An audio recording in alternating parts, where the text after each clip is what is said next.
tissues. Okay. Should we go around the? I don't like sitting over here. Should we go around the table real quick and just introduce ourselves and make sure everybody knows who's part of this year's team, because we have new people. And then we can talk a little bit about the process for Shannon and Colleen's benefit, and then we can kind of just start wherever it is we want to start today. So, Dave, do you want to introduce yourself? Dave Quinby. Colleen Bavacqua. Jason Bradbury. Shannon Mazzilla. Connie Wilkerson. Lynn Padley. Jessica Grateful. Bob Jones. Brooke Cunningham. Bill Renner. Great. Okay, so one of the things that we don't have on here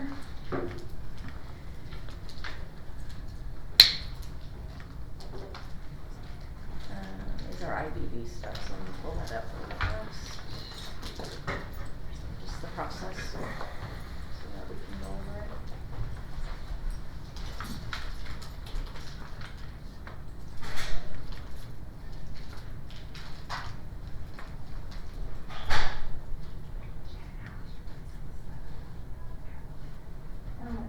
That was good.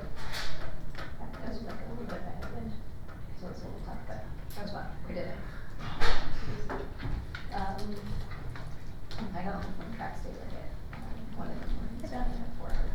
So I started at sub 2 and had to get 2:02, 2:03, so it's fine. But I wasn't losing the sleep over it. Originally in my head, I was like, I could do a sub 2. Couldn't have a big deal. I never really cared anymore. It was just be done with it. But it was fun. I had a really run, so I appreciated it. She signed up because it forced me to, yeah. And now she's like, let's do another one. It's like, we'll call me.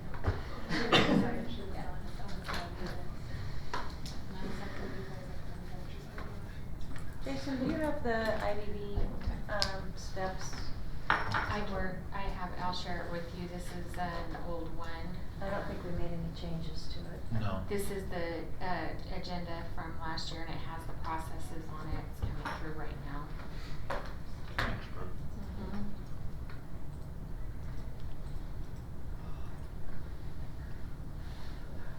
Now we get to see how many.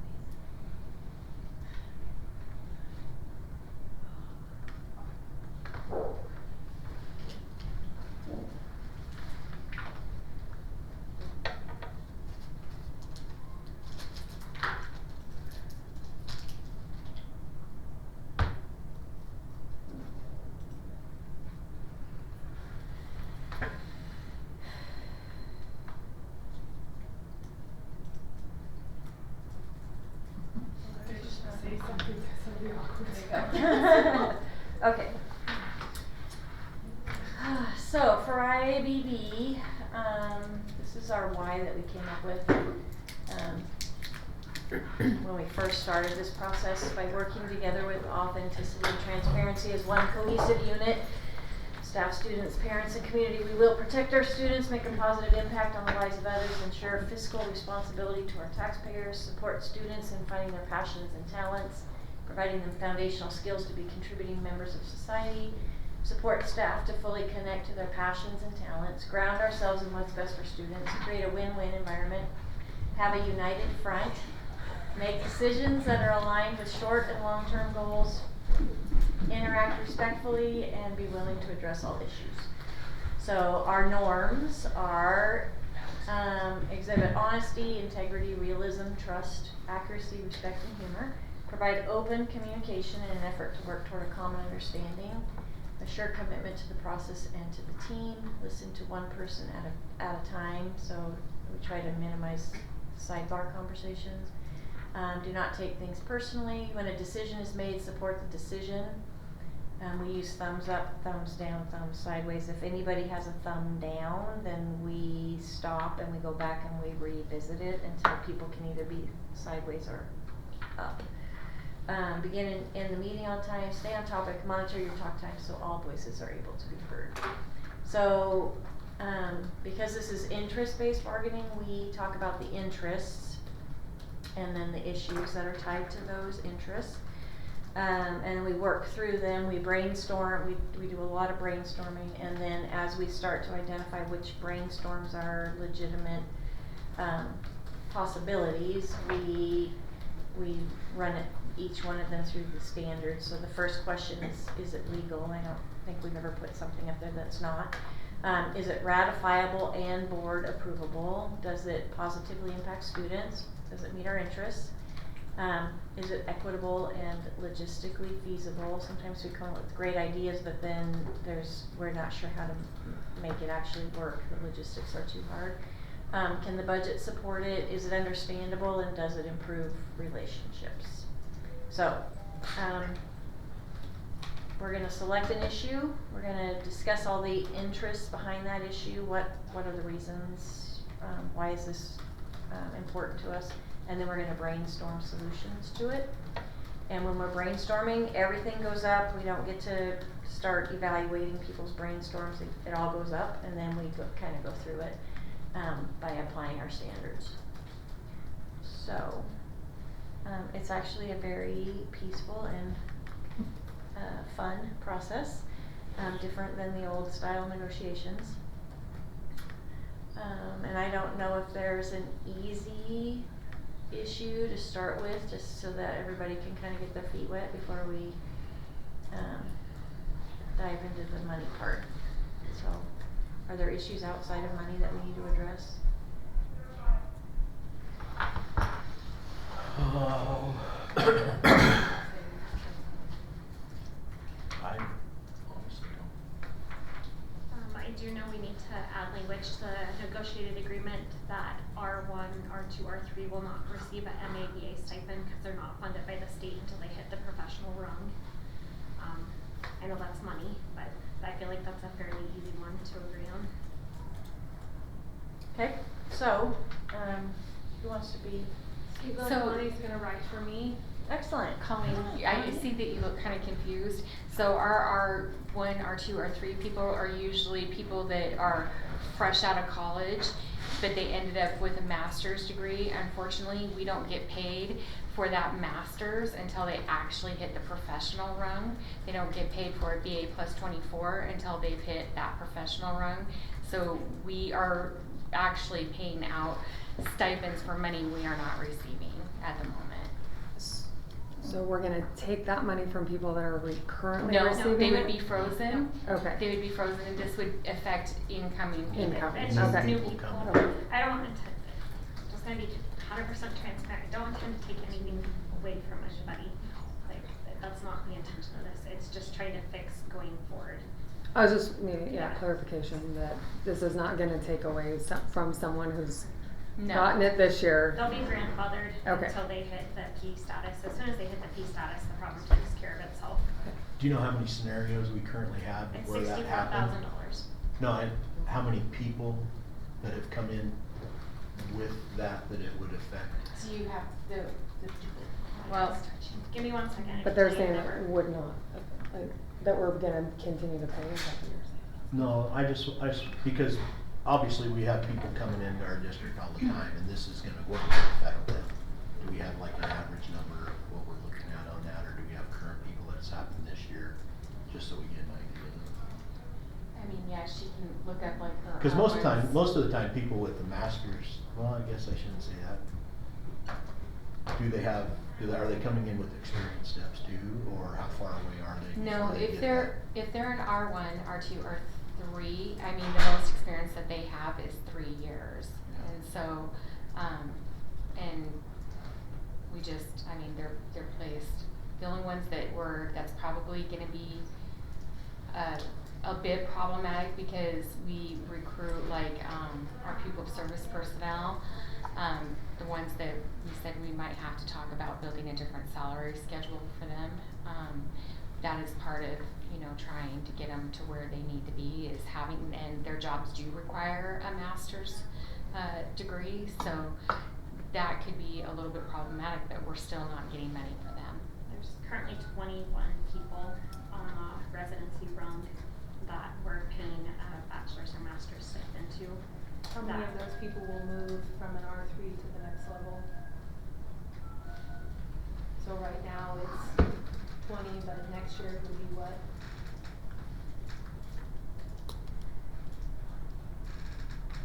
It'll drop it to 9. So only 9 people would be grandfathered in, because everybody else automatically gets it.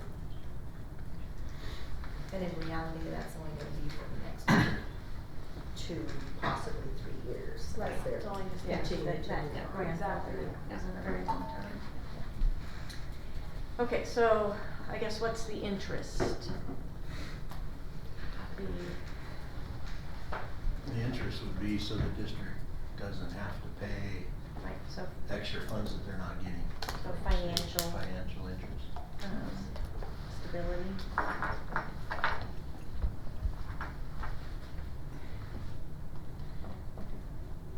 This is true in pupil services also. Yeah. Yeah. That's interesting. Excuse me, Florence. I know we haven't got to the standard yet, but is it legal? Can you take away money? We're If not somebody- we're not taking away money. Well, I know, but if you're giving it to somebody else with a master's and now they have a master's, now we're almost discriminating. No, we're Is not. that, but that's what I'm just saying, I mean, I'm fine with the concept, I just don't I just wanna make sure it's legal. No, it's legal. We're not getting money for it, and it is clear, it's in statute, in order for us to get that money, that they do have to be at a P1. And so, but we're not taking away money, we're freezing people. It's just brand new incoming people, if they haven't met that P1, we're just not gonna pay them that stipend, because we're not No, getting money for it. I understand, I just don't want the district to get in trouble if. No, we're somebody not. else That's gets not it. something. To clarify, it's part of the master's and bachelor's money as part of the weighted salary in the salary-based apportionment, so it's not like we're getting one-for-one money for that. It's Right. just part of that weighted average that we get for our teachers as part of the salary-based apportionment.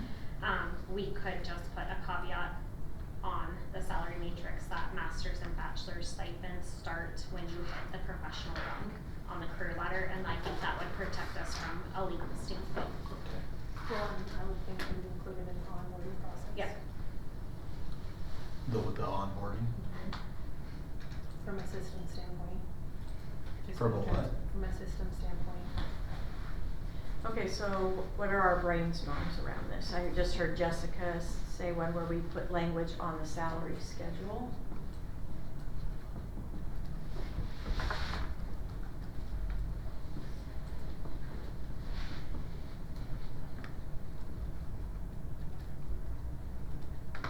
How long does it take for someone to become a P1? When in their In their fourth fourth year, year. as long as they've met all the criteria and don't have So, any, yeah, like basics. or successful is anything. 3 years, but you can be in there for, I mean, is there even a cap? Nope. No, I So have if you people. get like a basic on your evaluation or something, then that could prevent you from You're moving not- on from residential to professional. You don't have 50% plus one of your kids. I mean, so we have people Just that are why I still in think the that R run that are evaluation here, that have been here policy 5 years. Needs to be really clear and fair and equitable. Any other brainstorms around this one?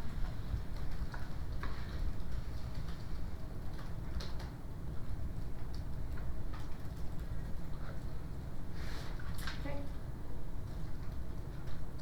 Does it meet all of our standards?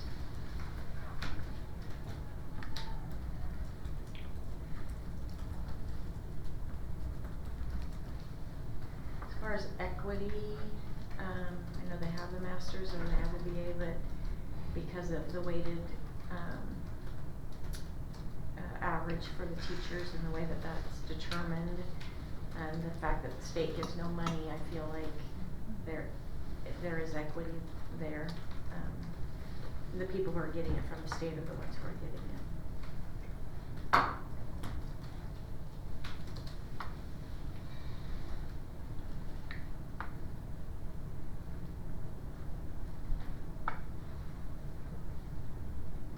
Everybody okay with all those?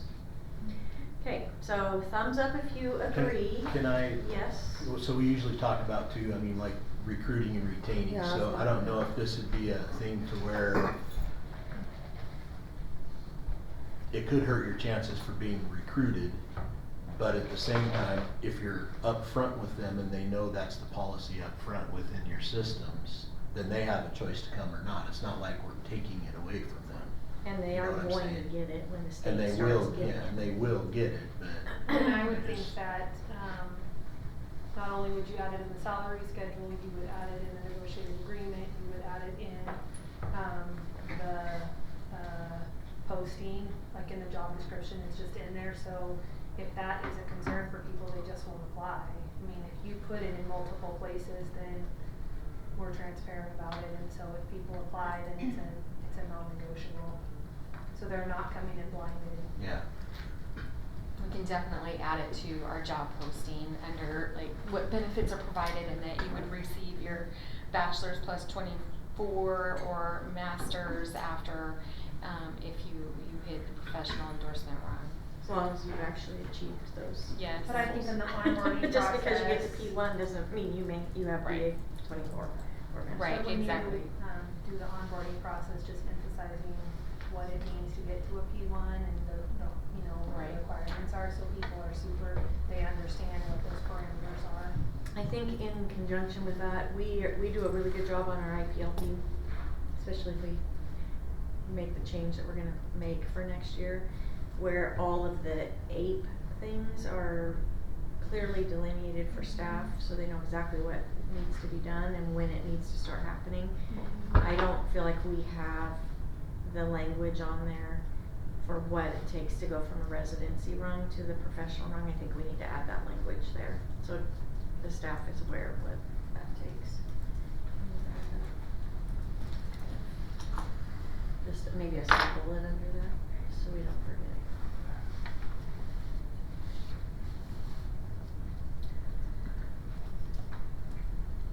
Okay, are we ready to vote on this one? Thank you for starting with an easy one. Okay, thumbs up if you agree, sideways if you're neutral and don't need to continue to talk about it, and thumbs down if you want to continue to discuss this.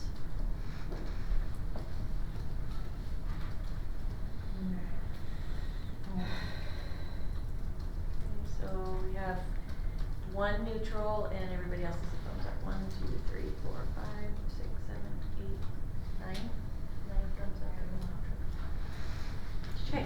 Oh, 10. Yeah. 10 thumbs up. Just one. Sorry, Connie. For sure. Yeah, I'm with So you. generally, we give the neutrals an opportunity to talk if they want, and if not, they're okay with the decision and. I just generally don't like the idea that we're taking away money from people who have paid for a master's degree and earned it, but I understand the philosophy behind it. To put it into another context, the amount that we're paying out that we're supplementing would be a teacher in a position. Cause you said that's 60,000? It's over 64,000, it's over, so. But that's current, next year will be Yeah, less. it could be different, I mean. It just there's- depends on the makeup of the staff, but I'm just Yeah. looking at it through that lens, and the year when the budget is difficult. It's not that we're taking it away from people either right now. No, I understand, I understand. I But at feel- some point, we have to get closer aligned to what the state's actually funding. Okay, what do we want to tackle next? Uh, Oh wait, before we leave this, woohoo! Before you erase that, Good job. Take a picture. take a picture. And then,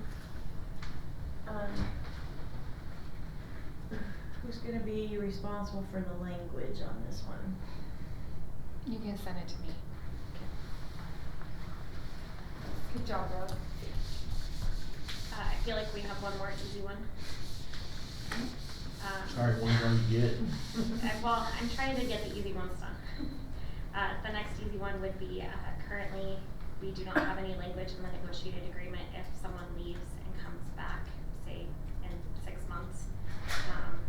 We're just trying to look at where they're placed, and so that if someone doesn't like where they're placed currently and they leave and they come back, they get placed higher. Brooke, am I explaining that correctly? So because we have changed our salary schedule structure over the past couple of years, last year was the first year where we had actual guidance in the negotiated agreement on the new salary schedule on how many years of experience that we were gonna give.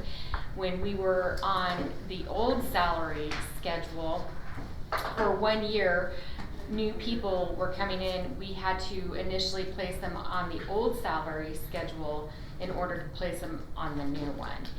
So they ended up, with the new salary schedule, the step one was a heck of a lot more than, of course, the old salary schedule. So last year, we actually had some people that were jumping over we had incoming people jumping over people that had been placed in that original cell one, even though they had gotten a significant increase when we changed that salary schedule. So some people said, well, then I might as well just resign right now and then reapply in a couple of months.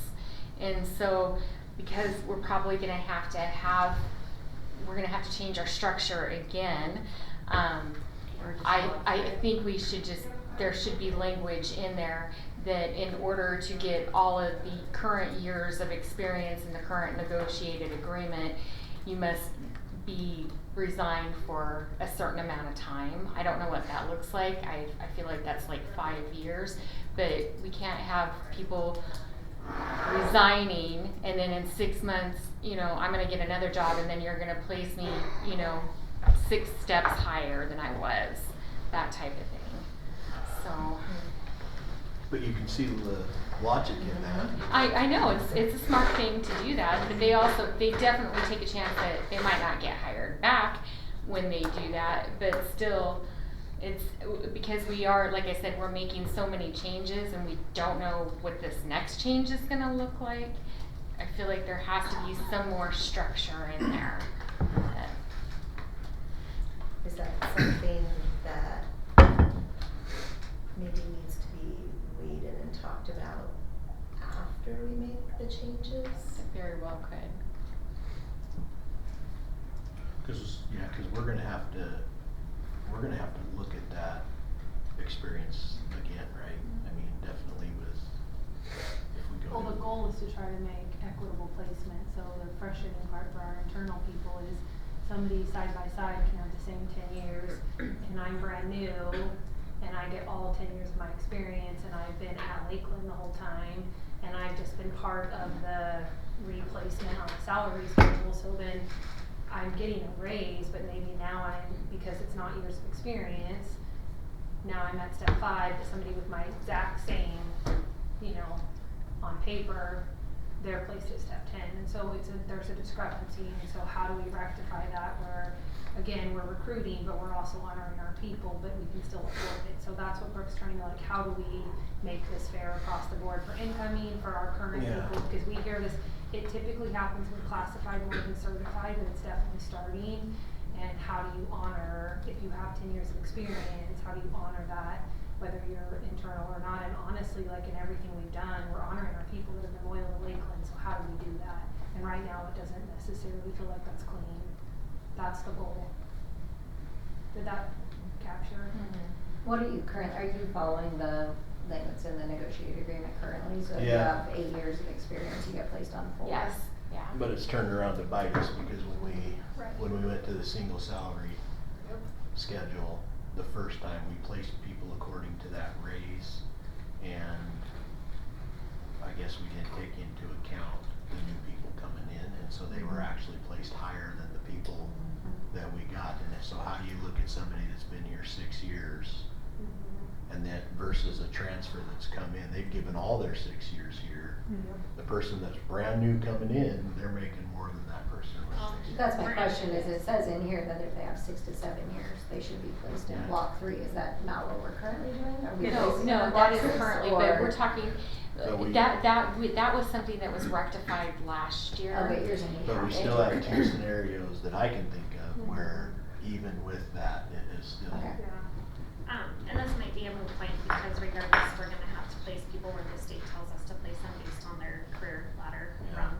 So. Yeah, if they're AP, they're gonna have to be placed that there. step, wherever that Mhm. step is anyway. That's why probably Yeah. we should skip over this. But, Sorry, I but thought it it was is, gonna no, be- but it yeah, is I think gonna, it was. but we still need some When talk about where groundwork. our internal people are Yeah. placed, I think we should look at both of them side by side, and so then go through some scenarios from a system standpoint, Right. specific to if somebody out is coming in, where would they be placed, and is it equitable? Because right now, there are a few of those scenarios where, and it, again, it happens more with classified than certified, but it doesn't feel there isn't, equity between them, so, and I think that's the goal.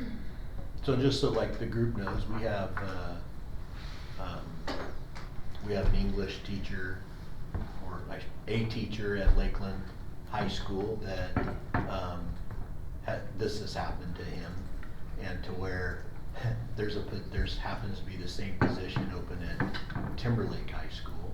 So that person could gamble, they could resign, get that job at Timberlake, and now since they have the experience steps, they're coming in making higher than they would be normally because they've been placed back on that salary schedule. So that's a problem in my, and I think we all agree that that's Well, a and problem. so- We just gotta try to figure it out moving forward. Yeah, and again, a few years ago, we did change that structure of that classified salary schedule, and it received significant increases. It was rather large. By looking at it now, you wouldn't think so, but it was. And so when we placed everybody on that classified, it was similar to the certified. We had a targeted percentage, and where we were going to hit, it was, and a lot of times it was anywhere between 7 and 9% on that target in there.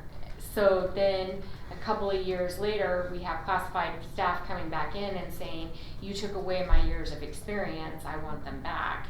And if we had done that with everybody, there's no way we could sustain it. And so it's become really problematic, and I have to go back with the classified staff and say, okay, this is where you were, these are your percentage increases. And so when we look at that classified salary schedule, we can't say that it's based off of years of experience. When we bring in new people, we do say, oh, how many years of experience do you have? We previously on that schedule gave them up to 12 years of experience, but in order to try to honor our veteran staff, we decreased that to 7 years. We kind of did something similar with the certified staff this year as well, but I still to this day have people coming in. It's never going to be clean when you're moving from one structure to another structure, Mhm. because, when we did that, there were significant pay increases for our staff who were here when we made that change. That all kind of gets forgotten as you start to go along, and it becomes the new norm, but you're not placed there according to years of experience. Right. But the new people coming in, that's how they're placed. So Mhm. we just have to be cognizant of how much experience are we giving to Mhm. minimize it. We're never Right. going to make it, it's Right. never gonna be perfect. Exactly. But we can work to minimize some of that. So, but to Jessica's point, it's probably a moot issue a little bit, because of the minimum requirements for salaries. So, do we jump in and start to tackle the salary schedule? Cause this is where we're gonna spend the majority of our time. We can at least start the conversation today and look at some of the proposals and talk about pros and cons of each. Are you guys okay with that? Can we start a new agenda for this year and put some of our, like usually we have an Yeah. agenda, we have a working agreement in it, we have a link to the minutes. Now we can get it all I'll in just one make a spot. copy of this one. Figure. Who wants to be the secretary? Take notes. Nobody? Is this something in the future that we could have your assistant come in? and Typically, get one? she's here, but she wasn't able to be here. Okay.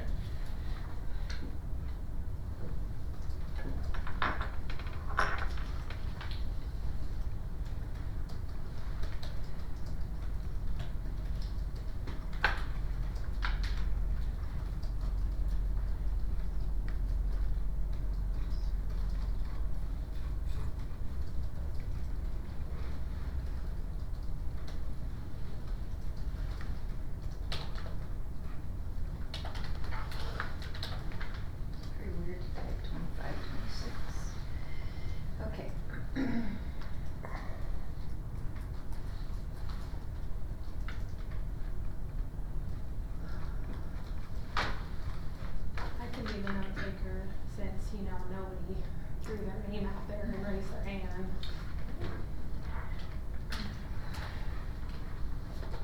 I'll just quickly share this with the whole community since I have it open. No, it was.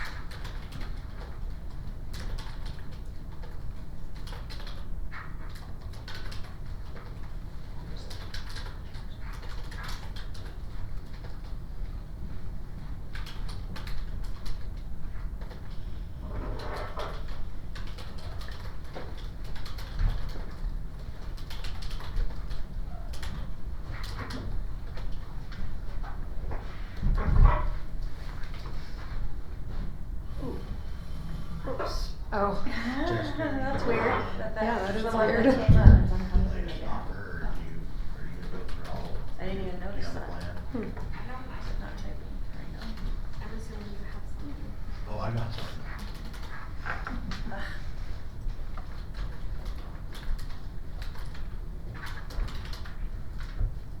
That one.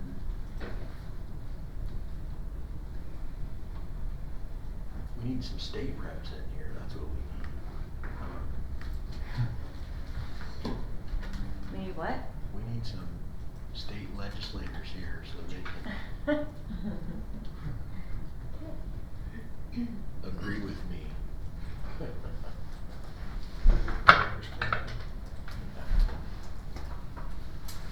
Okay, so everything probably is going to be budgetary. So the first one that we tackled was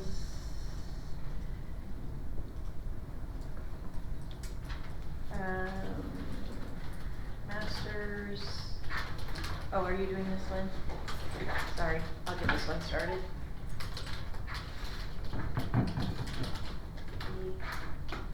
A plus 24 stipends will begin when the state allocates those for each staff, each teacher / PPS.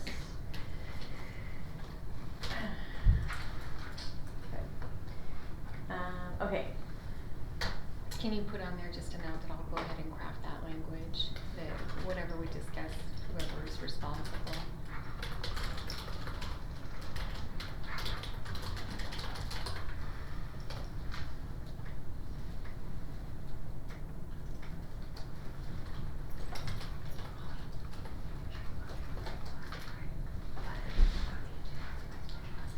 Okay, Jessica, I'm gonna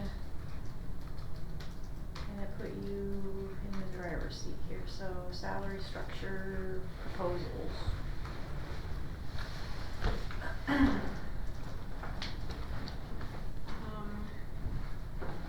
think we need to start with what the state did first. Okay. So we'll go to that. Is that on here too? Maybe it's in one. The one I just opened? Or you can just, If you scroll down on you the- could bring up the salary structure and bring up our current salary in, cause she has it highlighted in there. So if you scroll down, keep going. Okay, this document from the board meeting on May 7th basically walks through, maybe it was earlier this spring, I can't remember, they all are running together right now. So essentially, a couple years ago, the state provided some additional apportionment, the 6359, per career ladder rung, that gave us the money to do that kind of one-time adjustment, and that's when we switched to the single column salary schedule. This was all within like a month of when I started, and the previous CFO had worked with IBB to kind of get to the single column career ladder that was implemented at that time, and the placement for all of that. So that money was never codified in state statute. So the state has always had us, since that happened, do two different salary-based apportionment worksheets. One includes the 6359, the other does not, in the career ladder rungs. So we've always had it tracked separately.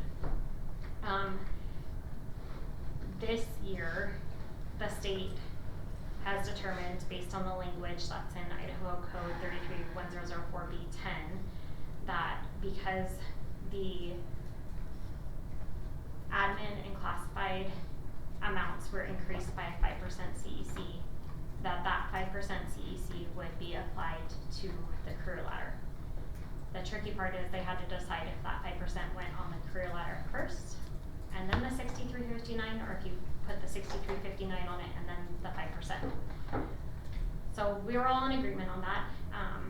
And then we came to the state webinar in April after the legislative session was over, and the state dropped a bombshell on the entire state that said, even though this money isn't codified, we're now forcing the minimums. So they are forcing a minimum of R1 of 50,252 from the 47,477. So they took the initial base that was in the residency base used to be 41,500. They added 6359 to it, and then added a 5% CEC on it to get to 50,252. These are now our required minimums for R1. 50,252 is the required minimum. Our salary schedule starts at 47,477. So no matter what we do, we have to place somebody that is on the residency rungs at least that minimum salary. Additionally, the P1s and the AP ones have a minimum salary as well. If you scroll down a little bit further, Lisa, right there. So the 5252 is now the minimum for residency, 53402 is the minimum for professional, and 64427 is the minimum for advanced professional. We are required, no matter what we want to do, to move people based on where they are on the state career ladder. This impacts 146 certified staff. Yeah, because if you look at our current salary schedule, our residency run basically goes the first 3 years, which is all under the state minimum. So Right. we have 3 years worth of people, sometimes even more if they're R5 and Right. they're fifth year or whatever, and Yeah. still in the residency run. And I would just remind not everybody was part of that work when we did that, but that 6359 was used to get us from 40,000 to the 47,477 that we currently have. So we actually did build the 6359 in, and I was shocked. this is $3,000 above that. Yeah. That is now the minimum. Yeah, it's And crazy. I mean, we actually are poised to transition on this better than some other districts. Some other districts, their minimum salary is still the 41,500. 41.5, there's probably So, 65% of public schools in and the the state of tricky Idaho thing, that are still 41.5. Yeah, and the tricky thing that we've talked to the state about as well is the fact that this came out after everybody already had their language on the ballot for supplemental levies if they were going for one this year. There was no time to pivot on this. There was no time to plan for this. It is a forced mandate that we are required to implement. And I know that there's going to be a lot of heartburn because you are going to have people that are gonna go from a cell 3 to a cell 17 because that's where they're at on a state career ladder. And I don't have any control over that. So I'm sorry, but that's what we've been given. I did seek additional information from the state because I had a lot of questions about, well, how about our AP stipends? And I want to remind everyone that the AP stipends that we're paying are built into the career ladder. So we're paying that money is built into the career ladder. So the stipends that we're paying for that is supposed to be coming out kind of in the base salary, but we're doing it differently. And we're doing 100% pass-through currently. It's not sustainable. If you've been at this table with me for the last 2 years, you've heard me say it's not sustainable, and that's definitely something that continues to come through as we work through these scenarios and as the state enforces this issue.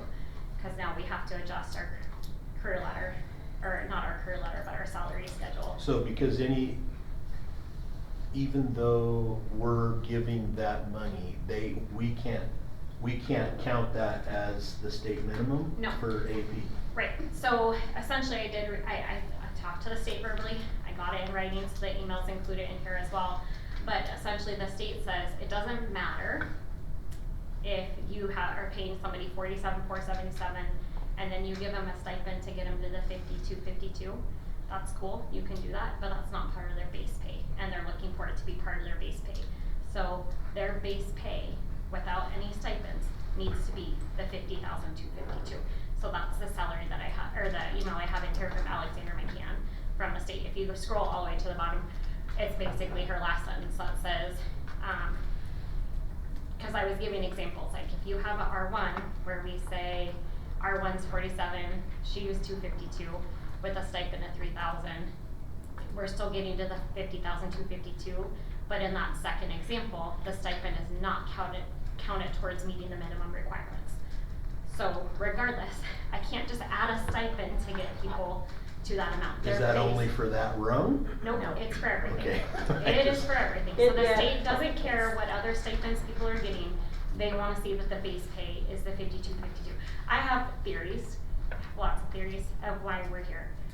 That 63.59, I really truly feel the governor was upset that it didn't reflect. 100%. It didn't reflect. So Yeah. this is the force of the Because issue. it cost him national averages. Right. So this is the force of that issue. Even though the money wasn't codified, the state essentially codified it in the salary-based apportionment career ladder, how we get our funding.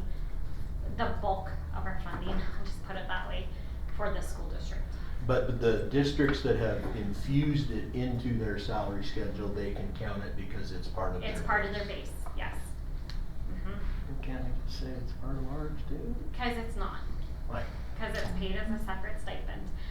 So this is the thing that has probably given me the most heartburn in the last 2 months, other than waiting to see if the levy was going to pass, to be honest. I've worked out, I'm actually on scenario number 14 now for different ways to implement this, because it's something that keeps me up at night. It's literally something I'm trying to figure out how to do the most equitably, the most fairly.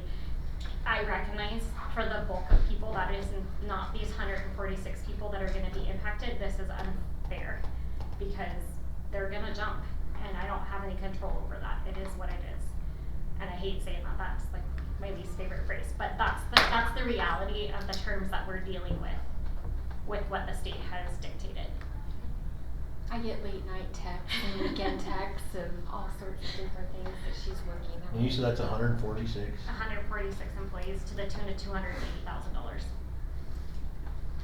If we just use our current ladder, or current salary, I keep calling it career ladder, salary structure. It's a single column salary structure. If we use our FY25 single column salary structure and move people to the minimums that they need to be, which granted are a little bit more because we don't have those exact dollar amounts on our salary schedule, but it's 146 people to $280,000. That's salaries per seat and FICA Medicare.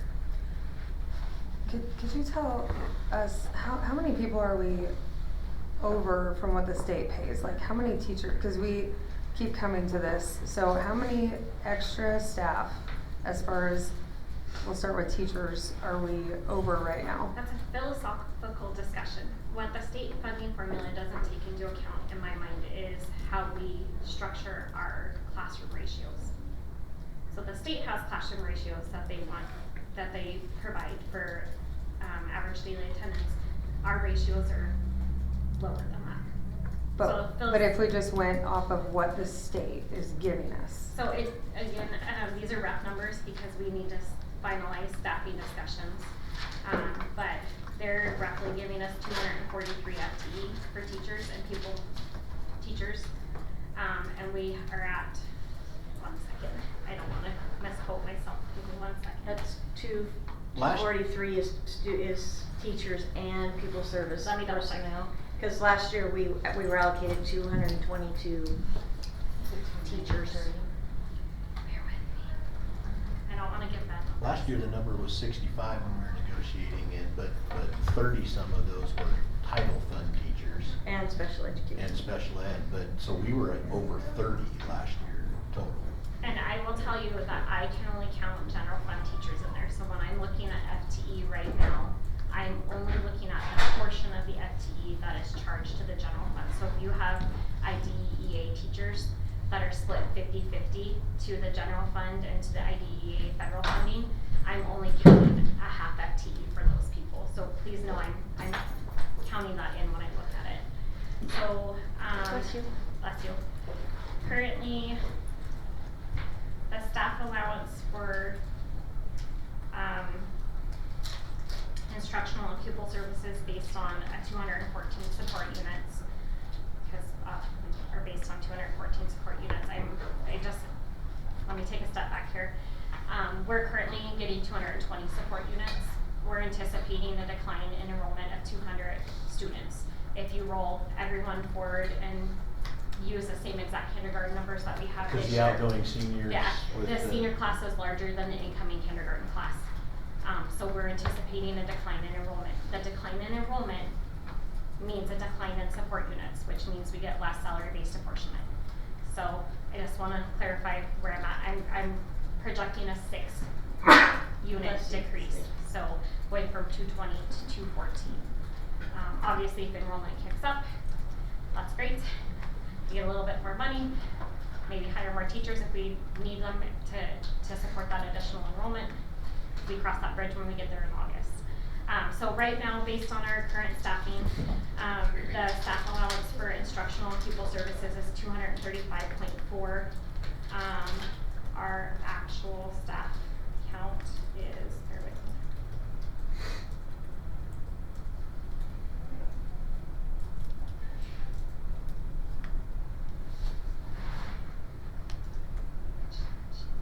$385.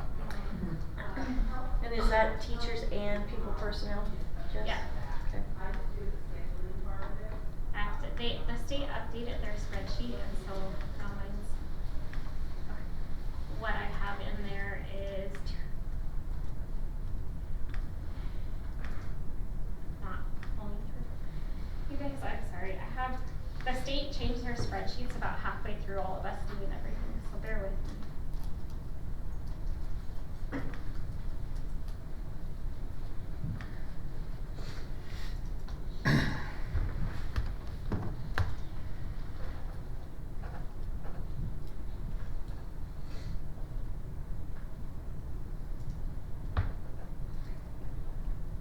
When you filter, you're not doing federal funds or anything, okay, federal or title, okay. We're at 274. And that's looking at instructional and pupil services. So that's 235 so to 39, 274. we're from 39. In the general fund.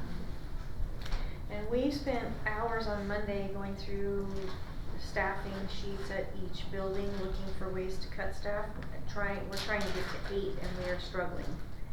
So it's not as simple as just. Trying to drop 8. Just because instead of adding staff, we should be reducing staff because we're going Where did backwards. the 8 come from? That was basically us sitting down and recognizing that we have, when we sat down with all of the administrative team individually, we were looking at it, where their current staffing is. We rolled that forward, but with 200 decline in enrollment, we had to sit back down and go, okay, how do we adjust for that? So a lot of them are positions that are either a retiring person that we're just not gonna refill. So that's how we got to 7 positions. Looking at where the numbers just don't make sense to refill an open position. But we're struggling to get to 8, so when we were talking about 39 over, and all of those cuts are coming from K-8 and not the high schools. At some point, high schools have to start And being part of the Can I ask- process. I mean, we've even said though at the secondary, like, that this does need to be looked at. I mean, it was nice, like, the one thing that was good about COVID is that, or not COVID, sorry, about the levy not passing was that we got to look at all the numbers. I mean, we definitely have areas where we're overstaffed. And so those areas can be condensed down so that we can maybe lower this number. Because it seems like every time we come to negotiations, like this comes up that we don't have enough money, but then we're way overstaffed. I mean, 39 people, and that's not our fault. Like that, the teachers have no control over this as far as staffing goes. I mean, I've personally said, put more kids in my classroom so that we don't have to cut at the elementary, or so that when it comes down to negotiations, we're not so overstaffed. And there's a lot of people that feel the same way. So this is So your hard 8 to people, understand. are you saying those are all currently K-8? You're saying the 8 people that you looked to cut, you couldn't find any secondary? There are a couple secondary, I don't, We have, the yeah. sheet's on my desk, I apologize, I We should have, have brought it with me, like, but. Allison Knowles' position at Lakeland High School is not being refilled, so that's one. I don't think there are any at Timberlake that we didn't refill. So we're not doing drama anymore? We're gonna absorb it with, other people within the building, but they're gonna have to get certification for it. That's not a state requirement, drama? Oh, okay. No, they're still wanting to, I mean, Timberlake We haven't had it hasn't had for 2 drama, years. just, it's a hard certification to find. Okay. So, so they are, I mean. I just wanna make the point that to cut 39 more people across the district, I don't think we have more room to cut at the elementary level, when we're doing combo classes, we're talking about lots of different things that can't wait to cut. But I don't think we have 39 teachers at the secondary level either that we can cut, and that's significant, so. So elephant in the room question, so you said it's hard to get to the 8. Is that because the administrator, I guess needs versus wants? Is the administrator just wanting to keep a program where we could really be cutting? Or is it a numbers thing to where we actually can't cut because we don't have the numbers? It's a numbers thing. I mean, we went through, the elementary and looked at, for our smaller elementary schools, we reduced the specialist certified staff where we could, recognizing that they don't need the same amount of bodies to serve, a larger school. But what we kept running into was a situation where, like at Twin, where they had one kindergarten classroom this year, they have 30 kids registered for kinder next year. Well, I can't have 30 kindergartners in the classroom, but now I've got 2 classes of 15. Just very tiny. Could you move a teacher from somewhere else to there? If enrollment's down, we can't move someone from Betty Keeper to that school? All of our schools actually have open positions. We're not letting them hire right now, so, there isn't anybody to move at this point. So what we've basically said is we're not hiring anybody until August, when we know for sure how many people are coming. And then we will move people before we hire, and go through that whole process, but, we are going through those staffing sheets with a fine tooth comb. And this will be the 3rd time we meet with principals. So the first time it was just Jessica and Brooke. Then the second time Lynn and I participated, and we really just went classroom by classroom and looked at class sizes and what the need was, which was fine individually, but then when Jessica started putting it all together and looked at the whole district, then she realized, we're actually saying we're gonna hire more people, we need to be cutting, and so we have to go back now and have those conversations. So we're still looking for ways to do that.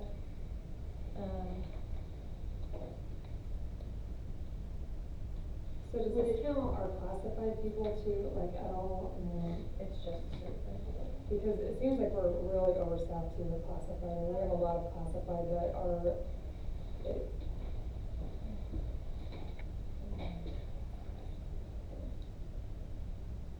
doesn't seem like they're very, busy throughout the day, and yet they're pulling money out of general fund. So Kelsey, was part of all of those conversations, and we made cuts based on the weighted caseload and then, what the IEPs are kind of requiring, so, and we'll continue to fine tune that. At the high school level, I mean, all of your classified, with the exception of your custodians and admin assistants, are paras, and so, and they're special I guess education I should be more clear. So is that funded separately, that doesn't come out of our general fund, or does any of that money come out of our general fund? Some of special ed comes out of the federal special education dollars, and some of it comes out of general fund, because we spend a lot more on special ed than what we get. So, Part of the problem that we're seeing with the classified, and I haven't looked at the classified numbers, I don't really do that, but, a lot of these kids now are coming in from other places with IEPs that require one-on-one, and our district has to pay, they have to have a person paid for that position. So whether we're over or not, if that kid deserves a one-on-one, we gotta hire a one-on-one. the money doesn't follow them? No. And the state doesn't give money for that either, by the way. Yeah, we don't, So- we are not adequately funded. So that's a big problem where, you know, that we're seeing is, you know, our special ed programs are being infiltrated with a lot of classified staff, but a lot of that, there's absolutely nothing you can do about it until that 3-year IEP, and then I would highly suggest you change that one-on-one status. Well, you don't even have to wait for the 3-year reeval if you have data to show that the student can function in a 2-to-1 or 3-to-1 instead of a one-on-one. You bring the IEP team together at any point, right, and present the data and have a conversation. You just have to be careful if you opt in, you can't, you can't place the kid and say that they have to get in our system. If there is a designated need, then you have to match that need, so it's all in balance. But you can't, 30 days in, say, I'm making changes, we don't even know who the student is. But, there is at the state level, federal level, so since its inception, it's never been fully funded, so this has been the case for, 50 years, 60 years, whatever. But they are starting to look at trying to amp up some of the Medicaid pieces, recognizing that districts are struggling. Rich will try to pass that weighted caseload specific to this, so that there's more, funds coming specific to diagnoses, and so they recognize that it's a problem, but, that's a federal issue, so it can change, but we are getting lots of kids coming in, if we have a medically talking kid that comes in and they require a CNA or they require a one-on-one nurse, we don't need to say no to that. And because we're a public entity, we can't deny it either, so, that's always gonna be part of the equation. So in this number, are we counting, is this PAs then? Yep. So PAs, counselors, do nurses come out of this too? Yeah, school psychs, SFPs. Out of what, the 39, is that what you're saying? That we're over total, yeah. It's total, the 277. instructional. Because we're allocated certain numbers of people, personnel services, just like we're allocated certain number of instructional staff. And there is statute around how many counselors you have to have, so. The ones that are included in that number are the ones that are paid by capital, those are the ones that are included in that number. So the state's not looking at it as, I mean, they're obviously looking at it as a numbers thing, right? But they're not seeing the bubbles, is that what the problem, I mean, where's the biggest discrepancy I there? will say the state tried really hard to try and address some of this year during the legislative session, and none of it passed. The legislative session was not tied to K-12 education at all this year. The only thing that K-12 education really received was a 5% CEC on admin and classified career ladder amounts, like this, what the state gives us based on their multiples, not what we actually pay. So that part of the salary-based apportionment that gets calculated out, they gave us 5% on that. And then they gave us a little bit more health insurance money, health insurance discretionary that we use to help offset employee costs for medical, dental, and vision. But we're already subsidizing that to the tune of $880,000.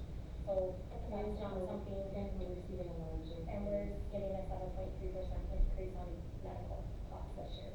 So it's not something that we can, that money that they increased it is actually just gonna help decrease the amount that the district is subsidizing at this point, because we're subsidizing quite a bit. So they increased admin, so how much are they paying out for admin? Like how many admin do we have versus the state funds? Cause that's another one, that's separate.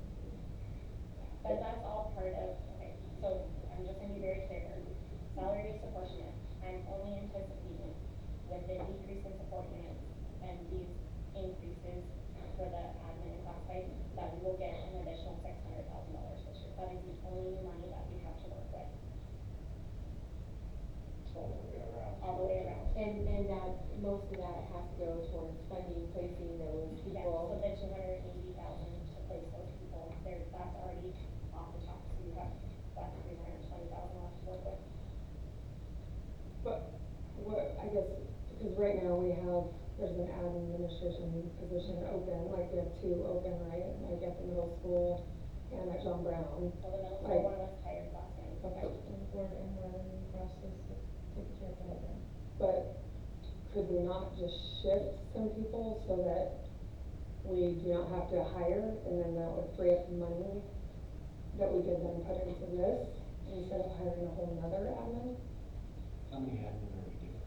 Like, what's the, We still have, we switch and then you still have an admin. no, I'm saying like if you decrease Yeah. somewhere from another building, The same way we're looking at cutting teaching Right. positions, would there be some money to free up by cutting some admin if we're way overstaffed in admin, from what the state funds versus what we actually have? So we currently have 22, but I want you to keep in mind that 2 of those are considered athletic directors. so then does the state fund them as admin, or does that come out of? That they're funding them as admin currently. Okay. And they both have. But their salaries are coming out of levy dollars. We're paying for everything related to athletics is coming out of levy dollars. And going forward, they're currently in the general fund this But year. going forward next year. So we have 22 and the state is, But if you take those 2 out, because. So really you have 20. Now it's 20. Okay. And then how much is the state doing that? Does the state, doesn't give us any money for an athletic director? No. it, Cause if they, I just wanna know how much are we paying over what the state gives us, so Yeah, I don't care how we. so the state is giving us yeah, I would think, 16.12. so it is, so 22, we do get levy dollars to help supplement for that, then. For 2 of them. So we're 6 admin. And I do wanna clarify, we have kind of a little interesting situation with one of our, PAs. They're technically in that admin count, because we need them to get their teacher certificate, so that they go back on the certificate that he's on versus admin, so it's kind of a funky little nuance. I don't get that, can you, sorry, I don't understand. I don't He understand. came in out of state and he had his administrator certificate. He did not have a teaching and so he is, yeah. How's that happen? Yeah, I don't know. Another Luna deal where you're a businessman and It's been rectified, now he it's does have it. Yeah, he It's has. been rectified, we just need to change in the code that he So, does have it. I would like you to subtract 1 is what I'm saying, cause next year that person will go over to the instructional side instead of admin. So then, does that give us about, so We have that's up 5 to extra. 275 then? If it goes over to instructional? Yeah. Yeah. Okay.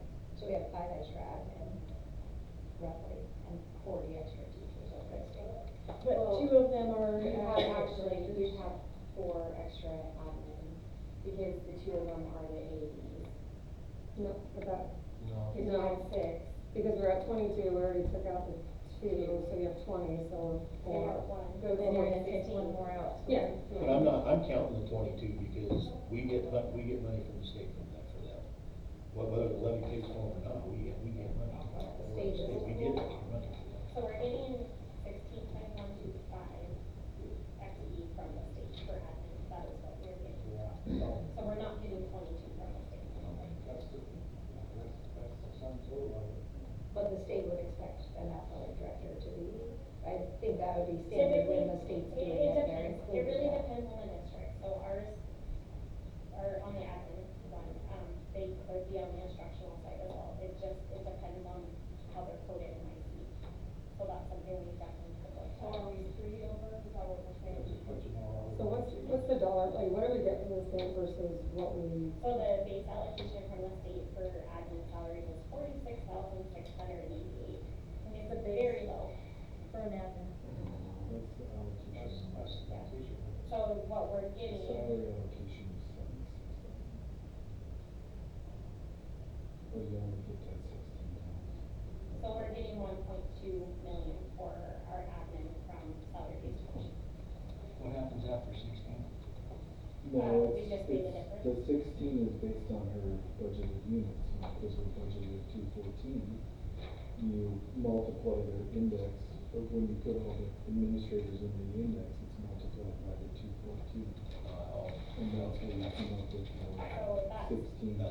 that staff allowance ratio that we're referring to is in state statute. So, I think we covered it last year, I'm sorry I didn't bring it back this year, but admin, of the 214, you multiply that by 0.075, and that's what we get for an administrator. So you take 214 support units, multiply it by 0.075, that's how we get to the 16.125.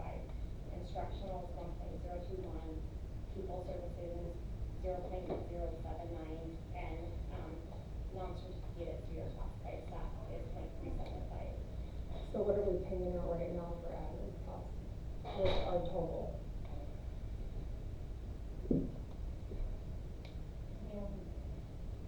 I think it's important to remember also that we do run small neighborhood schools, so they don't take into account how many buildings we have, they just look at how many kids we have.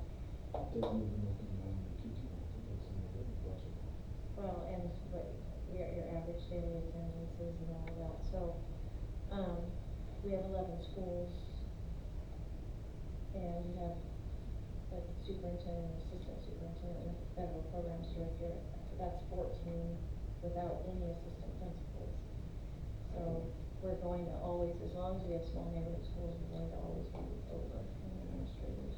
But we can make the same. Assistant principals are, sorry, they're not, they just get a stipend, right? Not PAs get a stipend, assistant principals are considered that. They're getting those. So that's your vice principal, What about the grade schools? they're PAs, so they just get a stipend. Okay. So they don't count in those. No, they're on the teacher salary, they're on the teacher numbers. And I'm open to any ideas, but I just, we gotta rectify it somehow. We run into this problem every single year, and it's constant, and it's affecting the whole, it's affecting the district in a negative way, it's affecting teachers and staff in a negative way. And I mean, I'm open to ideas, and I understand, but I don't know how to, I mean, I shouldn't be griping because I don't have a suggestion to fix it. But all as I know is it's really hard all the time because that's constantly where we're short, and that's always the reason, and it's just really hard to move forward. I don't know. Jessica, when you budgeted the proposal that you sent out to us, are those teachers that are gonna be paid for with $11, or are they also in the? Yes. So that chunk of money that comes from the levy is technically, we are creating a further allocation to our salary schedule No, I with levy dollars? Do you understand what I mean? I understand what you mean, but yes and no. So, I mean, we get a set amount from the state for salary-based apportionment. If you want, you can look at it multiple ways. You can look at it that really, what we're getting from the state, we're using mainly to pay teacher salaries at this point, because that's about what we're getting and what we're paying out in teacher salaries. So then, the levy dollars that we get and the additional discretionary we get from the state is paying everybody else's salaries plus our operational costs. I mean, it's really just how you look at it. No, I understand that, you put on there that there's 25 teaching yeah. positions. Mhm. So is that, did we put that into the counting bit that way? Because when I was counting, I was just counting my Fund 100, and Yeah. that's what I was using, and your number for their full-time, or their 25, Right. or their 22, or whatever it is. Yeah, so, yes, but all of that goes But, in. yeah, it's all in there, but. Yeah.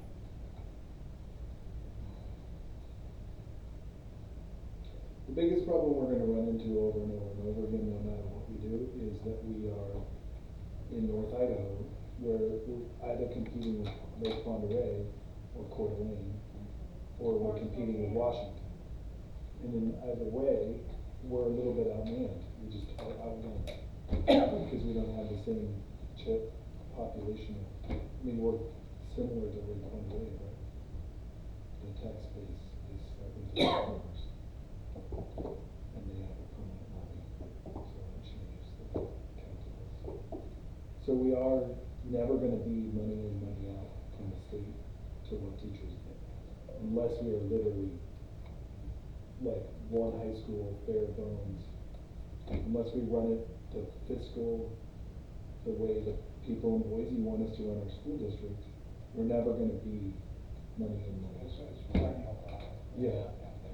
And if you So- remember in December, after the November failure, all of those board meetings, there were probably 3 back-to-back where we had parents telling Joy to speak about not wanting any changes to the 11 schools as far as Right. potential closures, and a huge significant Yeah. portion of that was, the increase in bus rides for some of our kids. We knew that kids would be on the bus for an hour and a half. Yeah. So, because that was not necessarily a proposal, but a discussion of like, if we run a district from a fiscal standpoint versus an instructional standpoint, that was vastly different. And from the community standpoint, parents were definitely over on this side. So we're always gonna be over when you're talking about, we have schools that are populated with 250 kids versus 700 kids. Well, I mean, And so, you're opening a school, you're putting an admin in there, and then you have to. well, So you have then to you put have to an have office teachers. staff in there, you have to have a custodian in there. And I- We've chosen to run a more expensive version of the school district, And because I- it's the better thing to do. Historically has been based on the growth factor. Yeah. You know, we always looked ahead and say, okay, we gotta handle this many more kids when they hit here.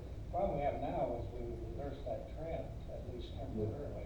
I guess that's So not my if we point, can, is that, we reverse that again and go in the upward direction, some of that problem would be relieved, never total, but it would be And I relieved. do wanna remind everybody that to get to the levy amount that we got to for May, we cut a ton of classified staff. A ton, that came on the backs of the classified. $8 million worth of classified staff.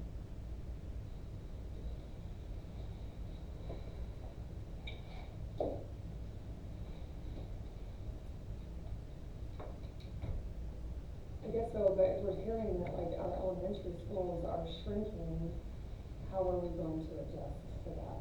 Which is for the 7 reduction, 7 position reduction, and I apologize, that number that I gave you, the 274, probably does not reflect that 7 down, just because Yeah. that happened on Monday. Yeah, no, it makes sense. We're at 267. We could advertise for more kids. What does that do to the allocation when you take out those teachers?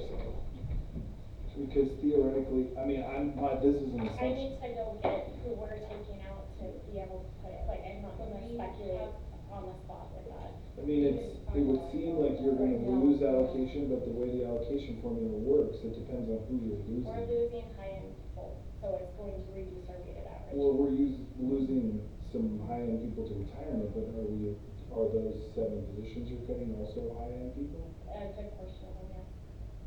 Or what we're doing is, we have people who are retiring, Yeah, yeah. and then we're moving other people in, and so it's the person And I retired, will stuff tell you, retired. the tricky spot for us too, is as some of these positions are retired, if we're bringing someone in who is already an AP1, they're gonna start higher up. Yeah, but they get allocated higher up too. They do, but I just wanna remind you, like, that's something that we're combining that we haven't had to deal with before.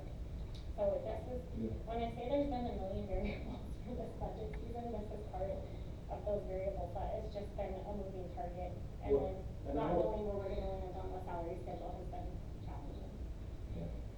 I don't think there's anyone in the room that expects this to be a banner raise year for everybody. It's not like when we got to 63-59 and everybody was gonna get a pretty healthy bump.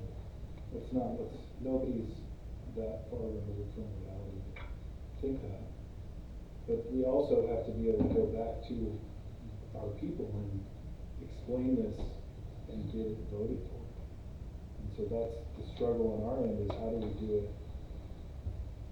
Well, one, we have to understand it enough to be able to do a good job of discussing it with them, and 2, we have to be able to convince them that it's the best possible outcome. Right. Totally understand.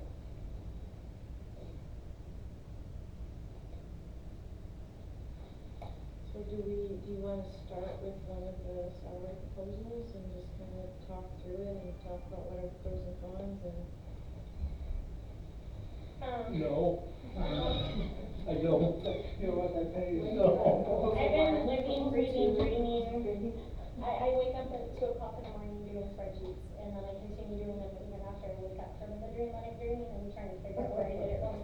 So, this is all I've been doing since April 15th. Yeah, well, can you just share Yeah. your latest? So, Do I do the very top? yeah, so this was initially kind of one of the scenarios that we went with, is starting the base salary at the state's base salary, doing a 2% between each step, which is similar to our current salary structure. The minimums are highlighted on there, so if you're an R residency, you could move between cells 1 through 4. And then the suggestion or the recommendation, I guess, would be if you don't move to P1, you stay at cell 4 max until you move to P1. Because really, I mean, this provides some teeth to wanting to improve as a teacher. Is that the right way to say it? I don't want to say it poorly, but like if you're not performing well, we shouldn't be moving you along the salary schedule, right? You should be performing well to continue to increase. So this would kind of allow for that in a way that our salary schedules in the past have not. So then cell 5 would be the new P1 minimum, and you can move between cell 5 and cell 13. And then you're stuck at cell 13 if you don't move past P5. And then cell 14 would become the new AP1 minimum, and then you move from cell 14 through cell 25. When I did the math on this, it was hard. So one of the other things that I had on here, which we can go back and forth on too, in order to help cover the cost of the increase to the salary schedule, I started decreasing the AP pass-through. The justification behind that, and hear me out on this before you say no, but the justification behind that is if I put that money into the base. And when she says base, she's not talking about this dollar amount, she's talking about the cells. Yes, so when I put that money in, so say you topped out at $74,880 this year, but you're getting a stipend for $11,500 because you're on AP5. When we do per-se sick leave cash outs, they only look at your base salary. They don't care what your stipends are. So we are able For to sick leave, they do on your salary right. benefit. But if we can move that into your base, if we slowly start transitioning that money into the base, then that not the also base, counts when you say base, that's that first cell, so into the cells for AP. into the cell. Into those Yeah. advanced professional. Into the salary schedule. Into the salary schedule, then that money goes towards your per-se sick leave payout. So it will make it more equitable. I also want to remind you that stipends are not protected where your base salary is. So I would love to start putting that into the base so that it is a protected dollar amount for certificated staff. And only the people who actually attain AEP status would benefit from the AEP funding, right? It goes across the side, but yes, I mean, it's more heavily weighted at the top as you go, but. I just wanna make sure that. Yeah, but you wouldn't, I mean, in theory, you wouldn't go past cell 13 until you got to 8 in this new scenario. But to get to this new scenario, some of that money that's being taken out of is being redistributed. Right, because. Through the bottom. That's a 5.85% increase to that salary schedule. So the eight funds are being spread out through the entire salary schedule. And we have like 59 people that. But remember, the state raised the minimum, so I have to get the minimum up. So like, I can't start at 47,477 anymore, I have to start at 52,52. That money has to come from somewhere. But so you're also suggesting, you haven't got there. No, go ahead, Jason. But you're also. We talked about it a lot. Yeah. So you're also suggesting freezing, Yes. so nobody moves. So we say 2%, so in this salary schedule, you're gonna make what you're making this year. You're not moving. So You're not gonna make what you made this year, you're gonna be on the same cell, is that what You're gonna make the exact same as what you made this year. You're not moving at all. Well, for this one, we had different scenarios. So this is the one where we looked at it and said, well, if you go back a step, so if you're currently step 25 or cell 25, we can move you back to cell 24. Even with these 8 pass-throughs, you would stay whole, is how we looked at it. So nobody was losing money, because that was something that I heard was very, very important, is nobody wanted to go backwards, and I don't want anybody to go backwards.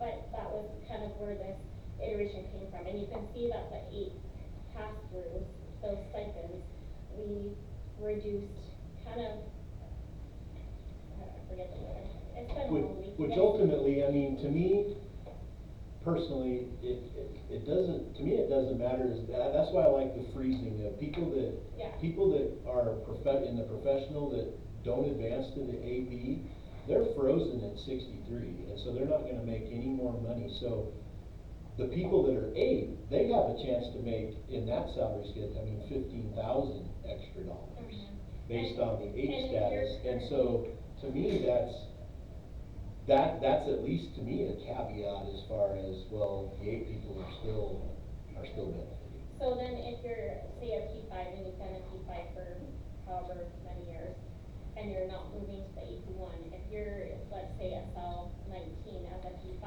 you would stay at a cell 19 forever until you caught up with your AP status. Like, we wouldn't change you until you caught up. Because we have people grandfathered in there that Yeah. are not like, we have people that are in year 20 that are still in the professional run, they're not in the AP run, so they would stay in cell 20. And they would stay there Forever.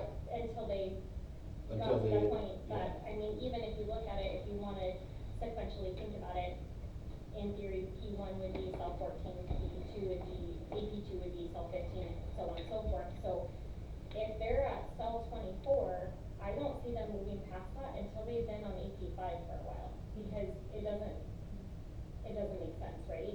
Until they get to AP5. It's not like you get to AP1 and we're going to move you to cell 25, right?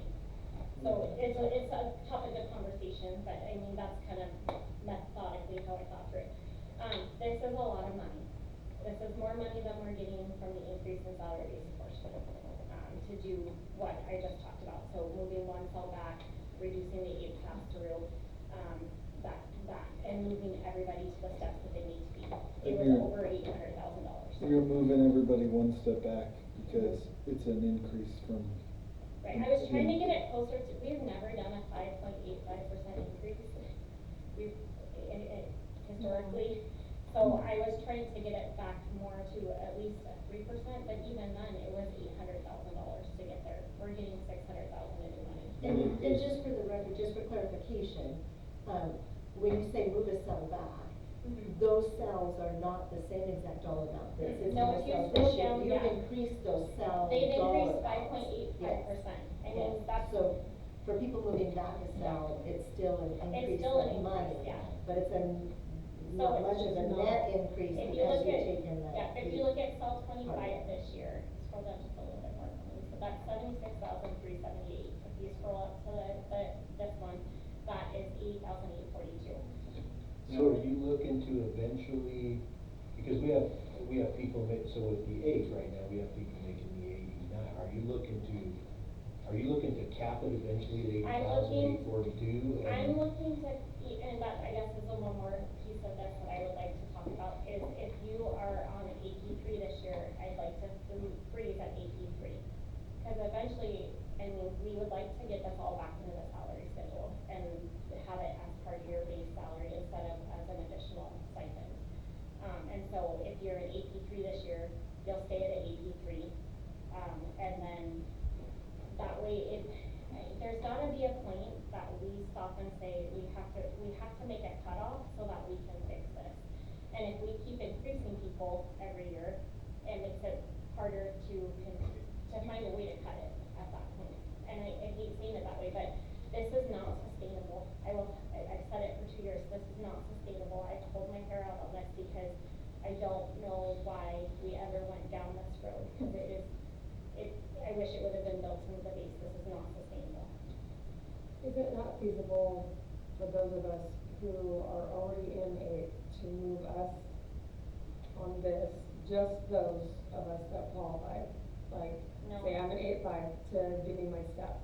So instead right of moving now, back. I'm at $800,000. I'd have to sit But here see, and calculate but it. according to this, sorry, Go ahead. according to this, you're gonna move a step back, but those step backs are more than what they were in our previous one.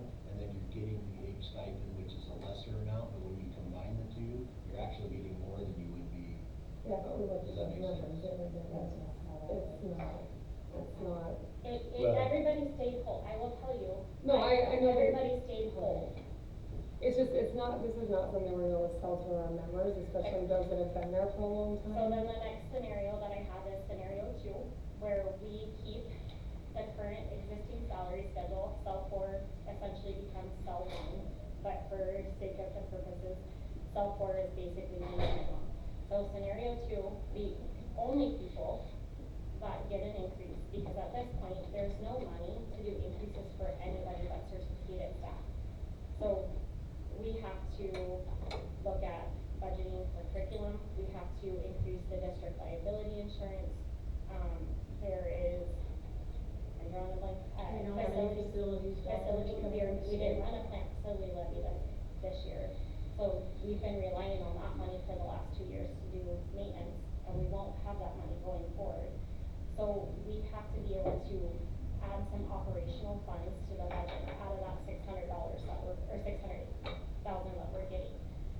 If we just do the people that we are mandated to move, just the staff that we are mandated to move, leave everybody else the same, then it's $260,000. So your proposal too here is everybody remains in the Yep. exact same cell, except for the people who are mandated to. Yeah, and then we would freeze again, everybody would be at the same cell they're at. They'll stay whole to what they're making this year. And the 8 doesn't change, and none of that changes. The only thing that changes are the people that were mandated to, those 146 people that I do not have any choice over what we do with them, other than to move them. And then they would stay the same rules. I personally don't have any problem with freezing them within their rungs if they don't move to the next But level. it's the So I was same making thing, sure. if they go to AP1 next year, I would not recommend adding a stipend to them, because again, we've gotta figure out how to address getting that back in. So I would freeze everything where it's at this year. So the people that have worked to get their AP and now they're finally in it, they wouldn't be getting it. Instead, they would move. to They're the- moving, but. Yeah, I mean, if they I mean, get the proper run, you and a look lot of at- them would, that'd be a That's a huge huge increase. We have some people that are going from They a just cell wouldn't be 3 getting to a that, cell yeah, 7. they wouldn't be getting that stipend. Right, because they're getting it because we're mandated to move. Is there a scenario where somebody is in that salary schedule to where now they're finally 8 and they're getting it nothing? No, absolutely not. So the average, I can run back to my desk, but I literally just sat and did the averages, because it was one of those things that was in my head. But it's on my desk, so I Well, that's apologize. fine. No, But that's like fine. the average increase for the first little bit was $2,000. The average increase for the other one was about 4, and then the average increase for the other was like 7,300. So if you look at people that are currently that P1 group that we, or the Rs that we need to move up, they would on average get a $2,000 increase. The Ps that we need to move up to be on the P minimum, they would on average get a $4,000 increase. The APs that we need to move up would get about a $7,300 increase. But then nobody else would get an increase. Lisa, can you scroll to the top, the beginning of that stuff? So, No one would be in the first three. Yeah, cells. these Those 3 cells would go away. We would They stop would the go salary away. schedule at 22 now, okay, so, essentially. but nobody else would be advancing, so Right. a person that's in their 4th year is gonna make the exact same as somebody that's in their 1st year? Yeah, that has to, that has to be the minimum salary. But again, how are we honoring those people that have stayed here? Is it just, you We see what all I'm have saying? the I mean, option. We didn't have to do a reduction in force. yeah, I don't get want that. to- I'm also looking at, like Bill said, we still have to pass this, and somebody's in this scenario right now, and so they're like, wait a minute, first year too, I finally, Yeah, this is my 4th year, And this is I my don't 5th year. want to discount that. I just have very limited capital that we can do anything with. So So then We're what's, right at our. so then what's gonna happen is then we're gonna have to really make sure that we look, cause anybody brand new coming in with 6 years experience is gonna jump at 6, but yet we have somebody stuck at 4 with the same amount. Well, no, because if they would have to be, if they would start, if they're an R1, they would start at that R1 rung. If they're a P1, they'd start at that P1 instead of the 8. And then is the intent then you would no longer pass through money to those people, but? For this year, what I'm recommending is everybody do this. So if you're AP5 this year, you'll still get a stipend next year for 11,500, because that's currently what we're doing. But, and we wouldn't change anything on the salary schedule, we're essentially just taking away the first 3 cells. And then placing the people that were required to place. Like I said, that's still, that alone, based on this, is still $260,000. So, I mean, if you're talking about new people coming in and where we would place them in, if we would give them a stipend, the answer on that is no, because we would just place them where they're supposed to be as far as the career ladder. But then if they are, let's say, they have been P1 or a P3, then they're going to be placed on that step 6 right there. So it's based on where they are on their career ladder.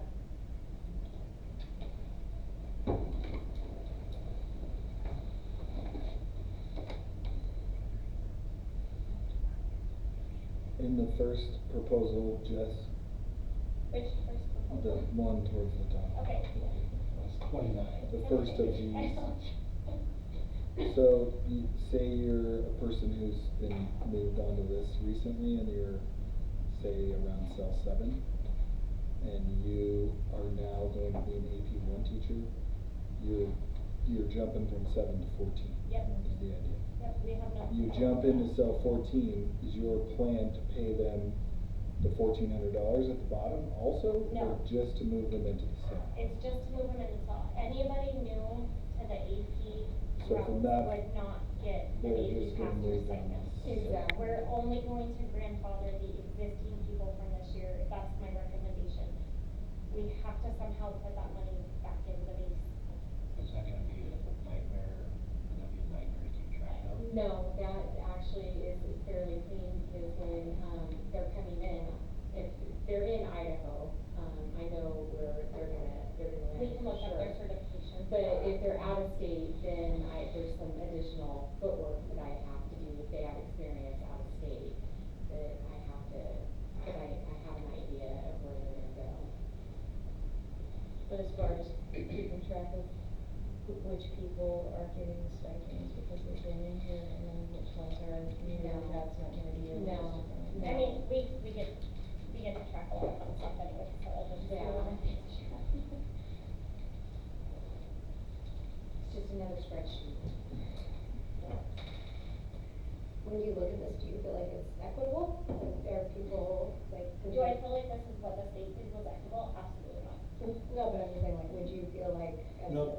likelihood? Cause for when we looked at, like I had people- told you, when we looked at your last one, and people were all over the board. You got Right. some people at So- 0.04%, Right. some people at 50%. So equitable, yes, in the fact that nobody else is going to get an increase this year, because we do not have the funding for it. So equitable, we're only moving the mandate people, nobody else is getting an increase across all categorizations of employment. Yes, that's equitable to me. Not ideal. but Not equitable. ideal, not preferred, not something that I ever wanted to have a conversation on, but from an equity standpoint, I don't know how else to make it equitable.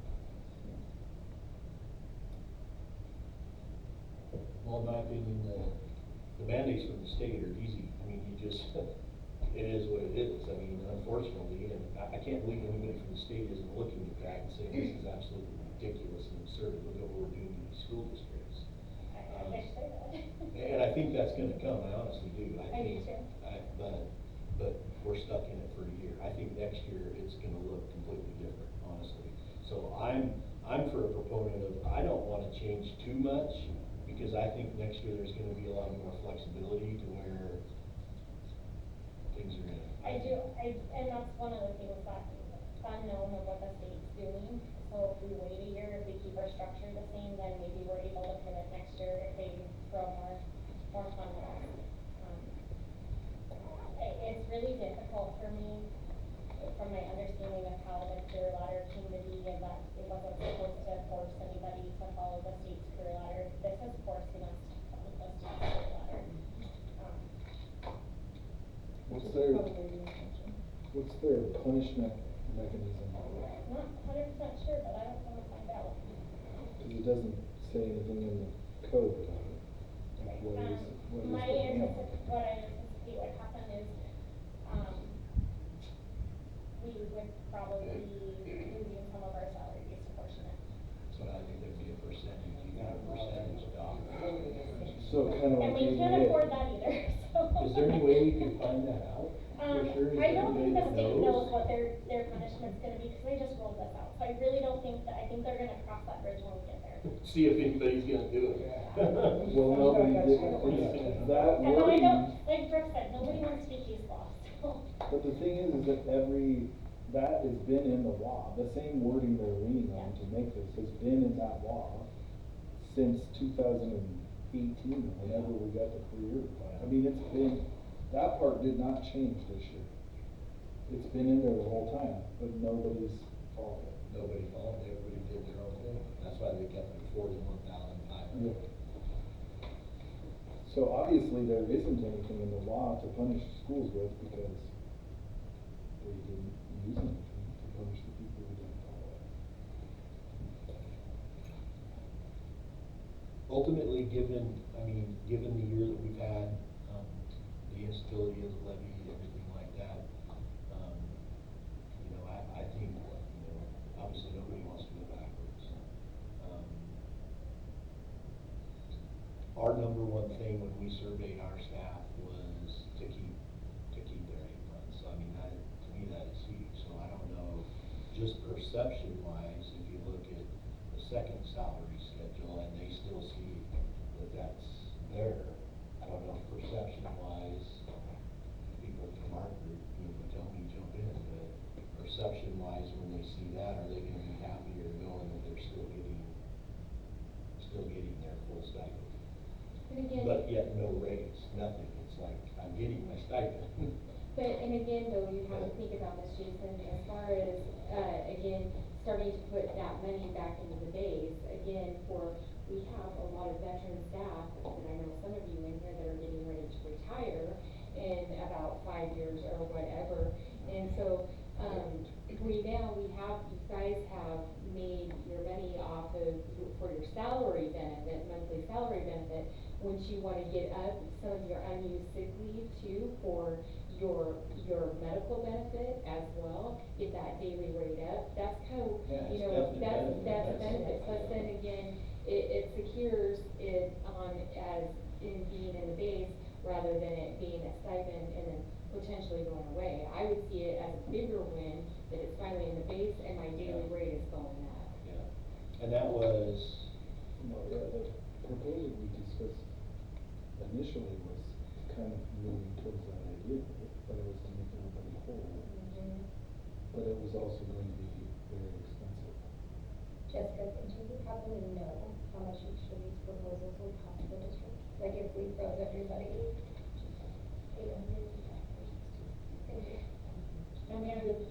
Are all of these, Are all of these Yeah, good. 800,000, Jess?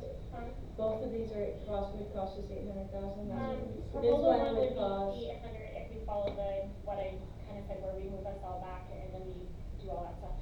That one, if we just move the mandated people, we just freeze everybody else, then it would be 260,000, and that includes per seat and stipend Medicare. Are both scenarios no raise for everybody? No. I think the first one, there's a little No, bit yeah, for. it's spelled out, right? Sorry. But we don't have 800,000. No, we have Dollars. 600,000, and we have some operational things that we have to address. It's crazy to me that that's all we're talking about is an increase of $600,000.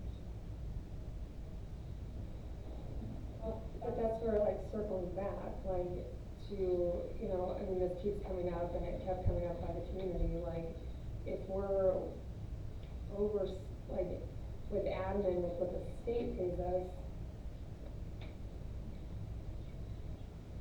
and yet we're now taking it, like, cause it all goes into the general fund. If we're over that much, like what, almost $1 million in admin costs? Is that correct? 1.2, she said. So 1.2, I mean. So that includes the 2 ADs, just? That was 1.2 with the salary. You need to pull that out, because those are not building. We're not over 1.2. That's what we do. I don't think that's exactly what we're proposing. Like that's money that, like if you started to decrease some of that, then that's money that could go into this pool in order to help balance this out more, or cover costs here. Well, your eight teachers are close to $600,000. And right, I mean. Well, I guess that becomes the next question is, where does the $800,000 come from to even fund this? Where does the $260,000 come from? 260 would come from the 600,000 in new money. So that would leave, what, 340 for us to increase. I mean, we need 335 for social studies and option. You have 6 and it costs you 8, you're 200 short. The only way to do that is to cut 2 stupid, so. And again, keep in mind, our health insurance, again, has gone up. We're not gonna have money to be able to help subsidize that. Probably, we do this, we're probably not gonna have money for classified staff, for There is no money for a step, and of course, your directors and your administrators are probably not gonna receive any increases as well. This is just gonna be totally funneled into the service. That's why I said scenario 2 to me, if we wanna talk about equity, taking out that the state's requiring us to do, that's the most equitable, because nobody's getting a raise. Other than who we are by what the state has done mandated to give a raise to. So you're telling me if you were to do that, no single other person in our entire district would get a raise, top to bottom? And historically, what we've done with classified and certified and admin is whatever the teachers get through IBB, we just apply that to those groups as well. So if teachers are getting nothing, then there's nothing to apply to the other groups. You also keep in mind, with classified staff, and probably some, I know some certified staff too, because of health insurance going up, and we can't increase that $860 contribution, you're gonna have, it's gonna be a harder hit on our classified staff. They're definitely gonna see a decrease in their take-home pay. Everybody, anybody that, I mean, our single employees will be covered still, but anybody that has a Not family. even our single employees will be covered. If they're on the top tier, if they're on the top tier plan, because it's going up, they are not going to be covered anymore. They are covered now under 860, but they They're won't be. covered under 860, but with a 7.3% increase to, You medical told me you premium. were gonna raise that. I can't, there's no money to raise it. No, I'm going back to what you told me 2 weeks ago. 2 weeks ago, that was a different No, conversation. I recorded it. Okay. We didn't know state minimums were gonna kick us in the. Well, So now But you're we're saying that, subsidizing now that you're saying that too. if you want to buy a plan, it's gonna cost the employee. A little bit of money, yeah. we're, like I said, we're subsidizing what we're giving people, the $880,000 for medical coverage. If they're on that top tier plan, it's gonna cost them. So So what the state gives us. everybody's gonna take a hit. Yes.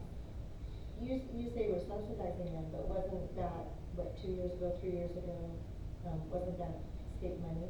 The It state is still, gave so money we're that paying said this is to go to 880,000 insurance. above what the state's giving us. That's currently, for this current fiscal year, we're paying 880,000 above what the state has allocated us for health insurance benefits. But you do have some additional insurance money coming. Yes, which will help reduce Which that, yeah. which only reduces The that subsidy, $800,000 right. figure.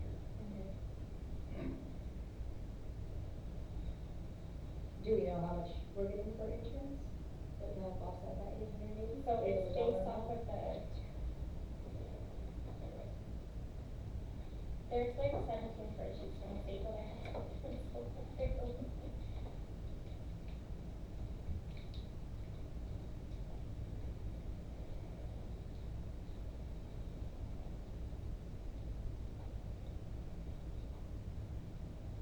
for the health insurance.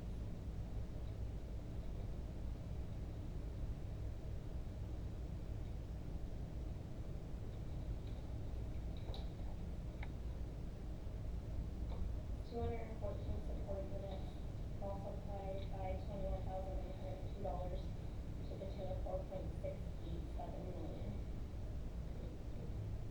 And do we know what we're paying in health insurance this year?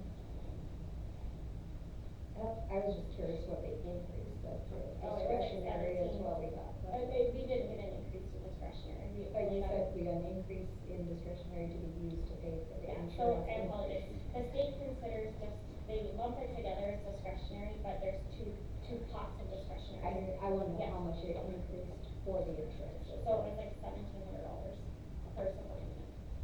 So 17 times the 214. Right. But remember, we're at 220 support units this year, so we're losing money because we're going back in support units. But it's 17 times the 214. Yeah, 17.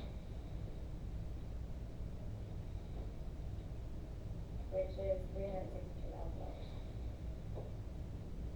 But we're probably losing, I mean, if you think of taking the 21,902, subtracting the 1,700, that's coming up by 220. We're only getting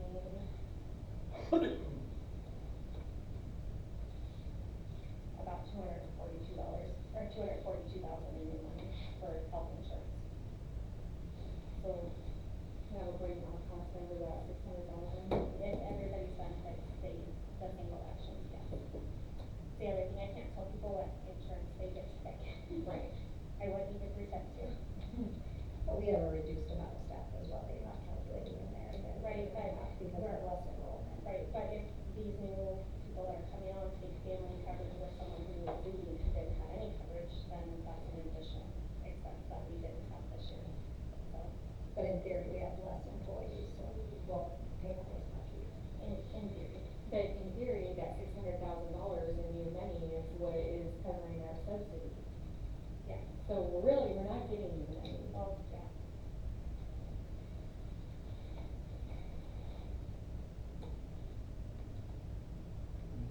That's not true, cause you get, those will be two different piles, right? They are. Allocation of the salary, and then you're gonna get discretionary. And those are two different goals. They are two different.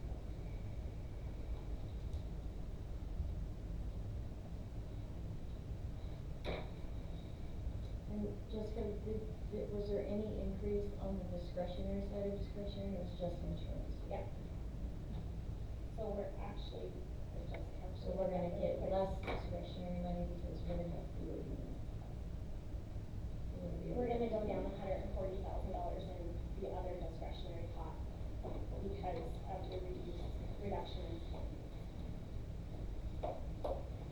This is, it's a shell, I wouldn't say it's a shell game, but there's a lot of variables that go into it. So, I mean, yes, we're getting 242,000 more here, but now we're getting 140,000 less there, so you net it out of 100,000, which is part of the 600,000. It would be interesting for me, Jason, to know from your people who are that 8-5 status, how important is it to them that the 8 money become part of their base salary so that it can calculate toward their set there? When we sent out our survey,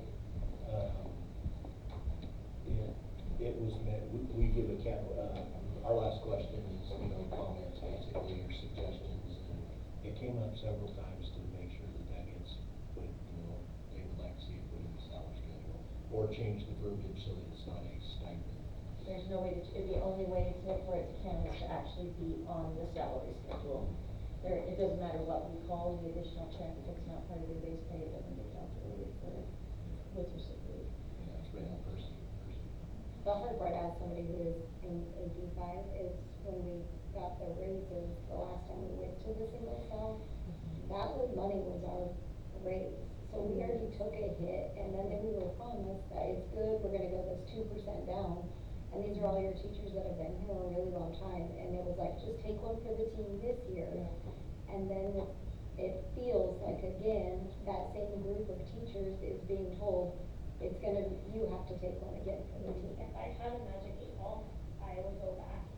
Again, I wasn't here when that was proposed. I got to sit in on my very first IBB, like I was here, I think, a week. I got to sit in on that. But I would propose more shadowing what the state did with their career ladder. Instead of going to a single column salary schedule, going to something that was based on your RP and AP status, which is what our initial conversation was looking at, can we just switch over to something that mimics the career ladder?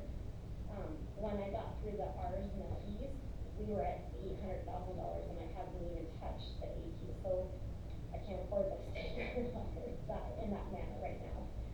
Well, that's what I was asking earlier, like, there's no, I feel like if we could find some money to put, no, and I understand, I mean, but it's just gonna be really hard to sell, like, if you can at least get the people that are higher in experience, like, so that it's a little bit more equitable, and we're not just the ones that have to constantly, take a hit for everybody else, then this would be easier to sell to our members. Right now, this is really difficult to sell, especially since, like what Shannon was saying, like a couple years ago, we all had to take one for the team, and now it's gonna be take one for the team again, and we cannot sell this. Well, It's and really for everybody, unfortunately. I get that, and I hear that. I do wanna remind you that to even get to this point, we had a 1.8 million reduction in classified staff. We are cutting other positions. I hear what you guys are saying. I respect what you're saying. I am struggling because I can't give anything to anybody else either. That's the nature of this, where we're at. That's the reality of what we're looking at. And I understand it's a hard sell. I can't, if I could grow money, if I could win the lottery, I don't play it, but if I could, I would give it here to figure this out, but I don't have that opportunity. So I hear what you're saying, I just don't have a good solution for it, because we are working with a very finite number. One solution moving forward would be what we're doing, Right. proposing To as far freeze. as freezing people, because then you're gonna continue to make money. They're not gonna continue to take district money, on AP staff or from the AP people, basically, because they're frozen. They're frozen. I mean, and granted, it will take a while for that to wash through, because you have people that are already up there. It's just, like I said, it's a, going to pay everyone's, I would it's love- a very hard sell, because we promised them 3 years ago. But And now it's like, oh, here we are again. There's no Sorry. crystal ball to see what this year was gonna look like. There was nothing about this legislative session that was good for us, nothing. And I just want you to hear me. This is not an easy conversation. It's not something I enjoy. I don't want anybody to feel like they're not being valued or they're not getting what they should get. I'm just looking at the reality of the black and white of the numbers, and that's what I have to do. And I don't want to come across as callous or uncaring or anything like that. If you lose an amount of tears that I'm crying in my office over this stuff, it's ridiculous. But I have to look at the black and white of it. My responsibility is to present a balanced budget to the board for our hearing. Yeah, but Jessica, you can't personalize it. You can't, But you speak as a representative of the district. Right. But, the weight of all that cannot rest on your shoulders. And we understand that too. I mean, even this group here, I mean, I'm always so proud about this group, because, we always try to look at what's best for the district, and can it be feasible throughout the duration? And so, no, we definitely hear you, and we see those same issues, honestly. I think that's why we always, I think we're always such sticklers on the, we're paying so many teachers over, because we know what's gonna happen. We Right. know it's just a constant. That's why we keep saying we need to reduce staff, and maybe it needs to be lower. I mean, we have how many people are not coming back, and how many people are we rehiring for that maybe we don't need to? So the only place, we have hired at the high school level. But did we need to, or could we have shifted somebody from a middle school? Because isn't, I mean, I'm just throwing out scenarios here, isn't Timberlake Middle School overstaffed because their numbers are low? And couldn't somebody have been shifted instead of hiring? Like, that's what, I'm like, I'm trying to think outside the box to come up with some solutions to this, and, or emergency certifications or something, so that we're not so overstaffed. We looked at that, so Timberlake, when we meet with Chris, they have to be flexible.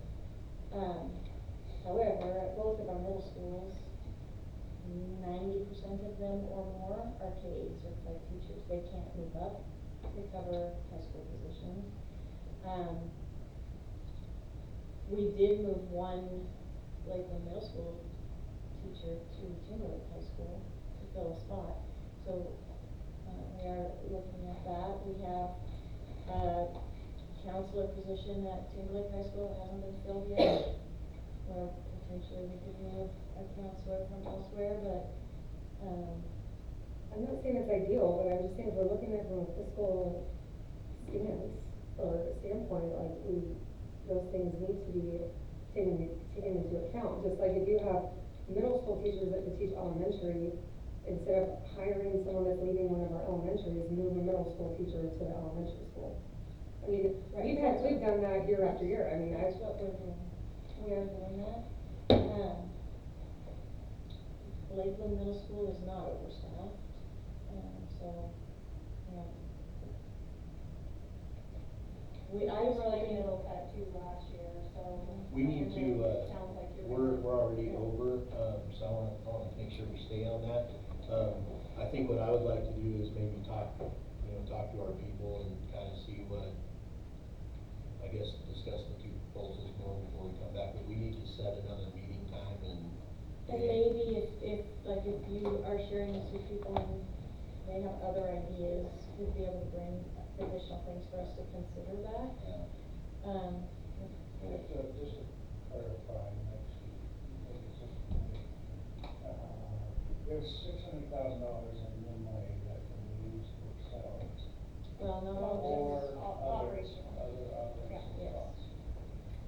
So, for the sake of example, if we committed all of that to salary, $260,000 of it has to go to meet the mandates.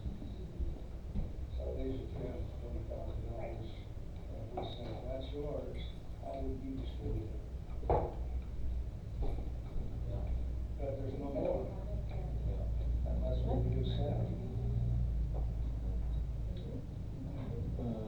Jess, in your 29 Emily. different, I'm not a in your 29 different scenarios, I'm only at 14 now. okay, did you ever just use the current salary schedule and put people with their APE stipend into it to see what that would do? We don't have enough cells to do that. I know, but you could, the ones at the bottom, you're gonna have to grandfather in or create a salary schedule for. But did you ever think of, like, what, does that change any of this scenario? Because what that's gonna do is if you have people in APE, which you do, that are below that number, you add the APE to their cell, they're going to be above the minimum. Yeah, I could look at that, we just would probably have to add some cells at the end that wouldn't be a, like you said, shadow, because You'd we're have gonna have to- people that are gonna be in them. We do have to cap the Because you have salary people schedule at 25. somewhere. Yeah, that's what I like, yeah. So I can look at that for sure. Yes, I mean, and that's not a Well, salary you're gonna schedule have- that would then continue into perpetuity. No. It would only travel with these people that are currently in APE, because by bumping those people into the state minimums now, they're in essence getting that. They're getting their APE. So is there, I mean, I hate to but then a I mean, it would possible be the- phase out of the pass-through. Yeah, and that's what I mean. ultimately we would like to Yes. do, is a phase out of the pass-through. So if it wouldn't cost us any more money, because No, we're already that's- paying a stipend, we that's just what would I have to mean. create those shadow That's columns. what all right, well, Yeah. we're So then good. it Bob, goes- we're done. Yeah, let's go get a burger. Bob's buying, that's what I heard. Hey, if we're done, I'll buy. That means realizing that is quite a new task for you to try to It's fine, do we'll get it that done with today. the people that are are already I existing have in this that realm, super but. ridiculously long spreadsheet with lots of formulas built in, so it shouldn't take me long to build a shadow schedule and throw it in. I don't think it's gonna be too far off. And then that way it goes in, you're solving two things, you continue to get your 8, but now it's part of your base, and then that. The problem's gonna be in that, in the in-between, that we don't see what happens, and see. So yes, I will put that in and see what it looks like. Okay, thank you, Justin. Do we have a day, Lisa, that you? I'm embracing these 2 days, meeting after school on Wednesday. I can see if Lynn would be okay if I move the proteges over to the 28th and, Do Tuesday? and we do Tuesday. I have a track banquet on Thursday. We have track meet. I just have a track banquet, Oh, came out, banquet. I'm kind of in charge, but I could, when would it be, what time? We can set anytime we want. I said in our letter to the board that we would. I have a conflict on that day too, but it's fine. It's my son's baseball game. Well, Are we okay to push Yeah, it I'll out leave the for following that. week? you guys could do Wednesday and Lynn can do the Wednesday, we can do Wednesday. We can't do Wednesday. Oh. If everybody else, lots of people can't do Tuesday, but we can do Wednesday, then we can do Wednesday. Can we do 2:30 then? What does that do for you? I just asked for coverage, so maybe that's it. Last night, the school board meeting, Ramona said that she didn't like it at 2:30, I don't know, but you're here, so. Are you planning on being the guy that are here every time? Yep. Okay, so are you okay with the 2:30? So do you want me to put it on for Wednesday or Thursday? Can we look at Thursday? Well, Thursday would be a challenge for me because that's our showcase. Oh, yeah, that's required. Student exercise. Thursday's enough for us to, we have facility interviews that day. Okay, so Wednesday. English speaking Wednesday?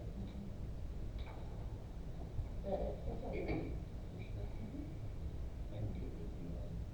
And, I mean, we're talking money, I'm gonna defer to Jessica, always. So are we gonna stick with 2:30 to 4:30? Yeah, Wednesday the 28th. Can we, somebody put me on the other? I'm gonna send it.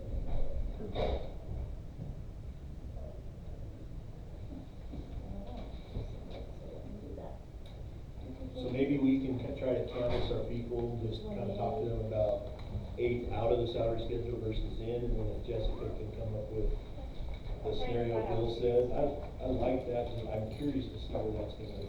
I'll try and get that done. You're gonna share it with all of us, so we can, as soon as I have it.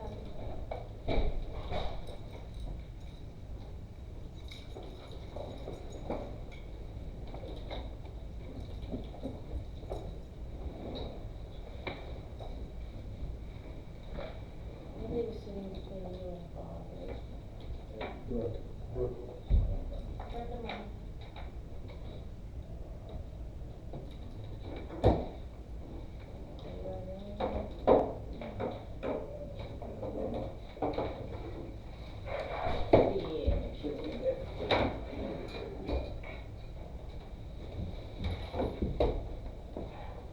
Thanks for being thoroughly impressed on